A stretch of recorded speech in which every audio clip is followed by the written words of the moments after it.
On découvrira une start-up très sympa qui s'appelle Foxar et qui propose un programme scolaire en réalité augmentée. C'est très visuel, vous allez voir, on les découvrira tout à l'heure. Et Louis Janin est avec nous aussi. Bonjour Louis. Bonjour. Cofondateur et président de Foxar. Foxar, l'une des startups présentes ici sur le stand de la Poste. Oui. Vous êtes à quoi? Allez, vous tendez le bras, vous voyez vos collaborateurs là. Oui, c'est ça, à 3 mètres. Ils sont juste là. Dans un instant, on va découvrir Foxar. Bonjour, rebonjour Louis. Bonjour. Louis Janin, donc cofondateur et président de Foxar. Alors expliquez-nous, qu'est-ce En que vous réalité faites? augmentée ou en 3D? En 3D, hein, Alors c'est les ça deux. Les C'est deux, les deux. tout. En fait, Allez, ce je qu'on vous mets développe chez Foxar, c'est une grande bibliothèque de maquettes pédagogiques, un peu comme les maquettes de C'est pas sorcier, mais en version virtuelle, sur le programme scolaire de l'école primaire jusqu'au lycée, et même aussi en formation professionnelle et pour l'industrie.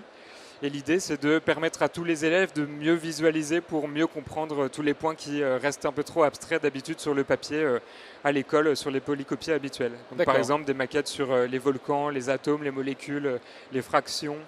Voilà, surtout pour les mathématiques, les sciences et aussi un peu d'histoire et de géographie. Donc c'est le manuel scolaire numérique, enfin, j'ai envie de dire. Oui. Sur quel équipement? Sur tablette? Alors aujourd'hui, c'est sur tablette et smartphone et ce sera aussi en version web bientôt, dans les prochains mois. D'accord. Et vous vous adressez à quelle tranche de... Alors c'est pour les primaires, collèges, lycées, pour l'instant plutôt primaire, collège. Et on travaille vraiment en co-construction avec les enseignants, avec l'éducation nationale, tout le réseau, les académies, le ministère. D'accord. Et quel est l'objectif de Foxar en fait? L'objectif, nous, on a vraiment le projet, il est parti de cette idée, de ce but de créer un projet utile, quelque chose qui a du sens, un projet qui a un impact positif pour la société. C'est pour ça qu'on a choisi l'éducation. Et c'est surtout sur les maths et les sciences. Aujourd'hui, il y a un peu une difficulté en primaire et au collège pour beaucoup d'élèves. Et donc l'idée, c'est vraiment, nous, notre but et l'impact qu'on veut avoir, c'est aider le maximum d'élèves à avoir les bons déclics en maths et en sciences au bon moment.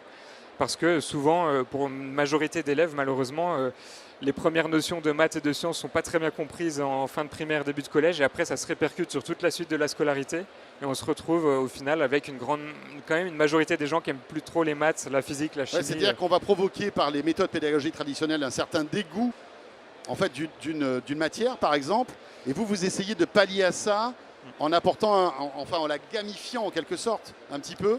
C'est un petit peu ça, il n'y a pas vraiment de vraie gamification, mais l'idée c'est de rendre ça plus attrayant et en fait de rendre toutes ces notions de maths et de sciences qui en réalité sont passionnantes, les rendre grâce à ces illustrations, faire des illustrations qui sont plus proches, plus fidèles des vraies notions qui sont derrière.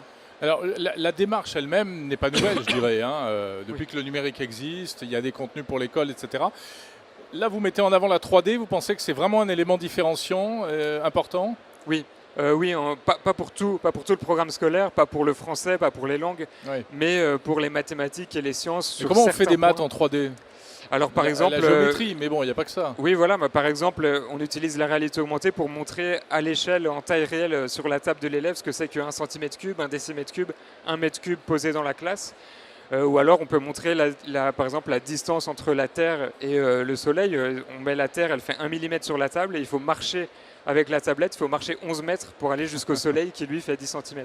Donc là on se rend compte du vide, on se rend compte de la vraie place qu'on a, la vraie taille qu'on a dans l'univers. Ouais. Et vos contenus sont disponibles d'ores et déjà pour les écoles? Oui, c'est ça. Aujourd'hui, tout est ouvert et gratuit pour tout le monde. On est en phase de bêta. C'est téléchargeable sur iOS et Android, sur tablette. Et on gardera de toute façon toujours un grand nombre de maquettes pédagogiques gratuites pour tous parce qu'on a vraiment ce but d'impact positif et sur tous les points vraiment cruciaux du programme. Et comment ça se passe avec l'éducation nationale? Alors, ça se passe très bien sur le côté co-construction. On travaille vraiment beaucoup avec les enseignants qui sont très intéressés et très motivés et à tous les échelons. Là où c'est plus difficile, c'est de trouver un modèle économique. En France, c'est pas le plus simple. Mais voilà, aujourd'hui, l'idée, ça va être de s'adresser aux collectivités, donc aux villes pour les écoles et aux départements pour les collèges. Oui, parce qu'il faut aussi l'équipement derrière informatique pour que ça marche, tout ça. Oui, voilà. Donc, pour l'instant, on n'était que sur tablette, donc c'est vraiment pas pour tous les collèges ou toutes les écoles, mais c'est pour ça qu'on va avoir cette version web. Il y a pas mal de collèges qui sont dotés aujourd'hui quand même. Oui, voilà, de plus en plus, il y a quand même de plus en plus de collèges dotés. Mais on va avoir une version web qui va faire que vraiment quasiment tous les établissements vont pouvoir utiliser ça facilement. Bien sûr. Très bien. Ben, on vous Foxar. souhaite plein de bonnes choses pour Foxar. Ben, merci beaucoup. Très sympa. Merci. Eh bien, merci beaucoup Louis Janin, Merci. cofondateur et président donc, de Foxar. Et puis merci à Guillaume Le Boucher, Merci à vous. PDG d'Opat Value et coordinateur de ce pôle data IA de DocaPost. Et on voit que ça accélère, hein, vraiment. Merci beaucoup. Merci. Merci Jérôme. d'être passé par notre studio éphémère sur le stand de la Poste. Vous regardez Tech Hebdo et on va parler maintenant